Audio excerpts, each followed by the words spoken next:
Alright, beautiful people, this is Sean from STC, and in today's video, we are gonna be talking about some of the best laptops that I have identified post checking the pros and cons from various websites and YouTube videos. So, here's my take on it, and let's begin this video. It's gonna be interesting and exciting, guys. Let's get started. Okay, so we have the first one, that is the MacBook Pro 13-inch, the M1 Mac. So guys, this is one of the best productivity laptop that I have identified in 2021 up until May. I'm not sure if Apple's gonna be launching anything soon, but I'm pretty sure in by October or November 2021 we're gonna have the M1X or the M2 chips in the newer MacBook Pros, and that would be having even better performance than the M1s. But as of now, as of May 2021, if you're looking for best productivity, this is the best thing that you can buy. And I will be here are the specs on the screen. That is the it is having the CPU is the M1 Mac. Its storage is start from 256 GB and goes up to 2 terabyte NVMe SSD.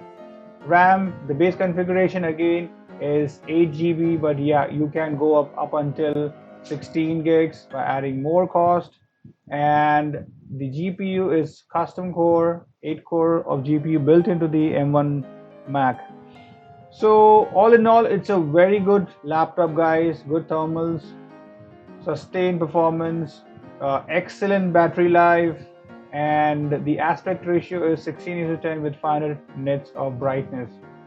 If I have to pick, cons would be there are only two Thunderbolt ports on this laptop, which is kind of a bummer. They should have included at least a Type A or provide some dongle. So you're stuck with dongles all the time for everything. And the second con that I have for this laptop would be that some apps which are still not optimized for the M1 Mac might have some performance issue, but I'm sure with update, with time, those apps will be optimized. So that was the first laptop of the day. Let's move on to the next one. Okay, so the next one is an AMD powered, it's an ultrabook portable, the ZenBook 13 OLED UM325U, and it's a 13-inch AMD based ultrabook, which is great for performance and portability at this price range. And the best part of it is having an OLED panel. That's one of the key features. It is having a Ryzen 7. It can go up to Ryzen 5 to Ryzen 7. It has 1 terabyte NVMe, RAM 16 gigs, and GPU is the built-in graphic, the iGPU, the AMD Radeon Vega 8. Now talking about the pros, it has a beautiful OLED 16:9 aspect ratio display with 400 nits of brightness. It has very good battery backup and good thermals and CPU performance. If you ask about the cons, I'll say the speakers are kind of okay. The screen has a glossy finish and there is no fingerprint reader.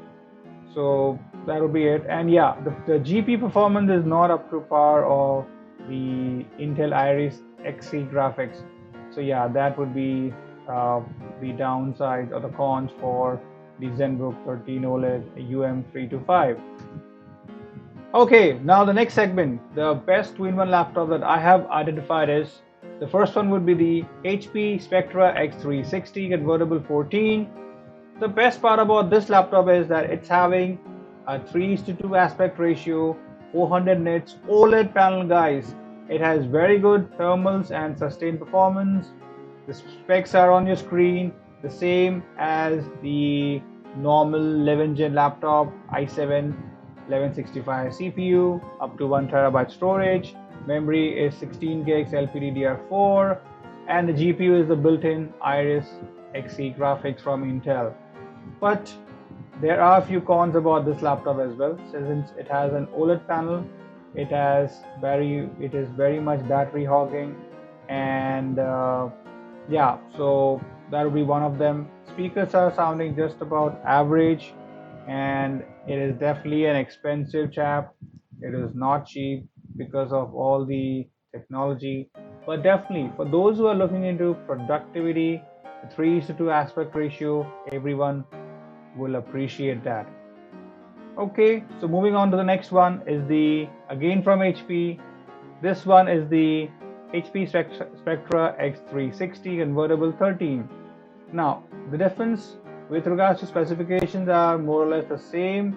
It's just that this one has an LCD panel as compared to the previous one with 400 nits of brightness, and this is a 16:9 aspect ratio as compared to the 3:2. And rest of the specs are more or less the same. This is way cheaper than the Spectra 14, and definitely this is a value for pay for those who are having or looking at budget-based two-in-one convertibles. Okay, so that brings us to the last segment of the best laptops in the market. That is the best gaming and productivity laptop. If you're into games and you want the best out of the best, as of now, May 2021, look no further than the Asus ROG Strix Scar series, the 15 or the 17 one. These are the best of the best cutting edge specification. They feature an AMD Ryzen 9 5900HX up to 1 terabyte of storage, expandable up to 2 terabytes. The memory is 16 GB built in, which is definitely expandable, and the GPU is the Nvidia Rtx 3080, which has an 8 or a 16 gigabyte onboard storage model. So yeah, one of the best specification, but this one too has its own pros and cons. The pros would be it is having a WQHD panel with 165 Hz refresh rate. It has a mechanical keyboard, good gaming performance, a 90-watt-hour battery, and the cons would be, though it's having a huge battery, because it's a gaming laptop, you cannot have great battery backup. It gets way hot, very hot under stress. There is no fingerprint reader or IR camera, now which should not be an issue with most gaming laptops. And there is no mux switch, which means you're stuck with the Nvidia Optimus, which will translate to reduced gaming performance, especially if you want to connect your gaming laptop to an external display. So these were my takes on the best of the best laptop that we have in each segment. Let me know if you have any thoughts on it. If you have any comments, put it in the suggestion box in the comment section. Thumbs up if you like this video, subscribe to my channel, and thank you so much for watching my video, guys. You guys have a fantastic day ahead. Bye bye.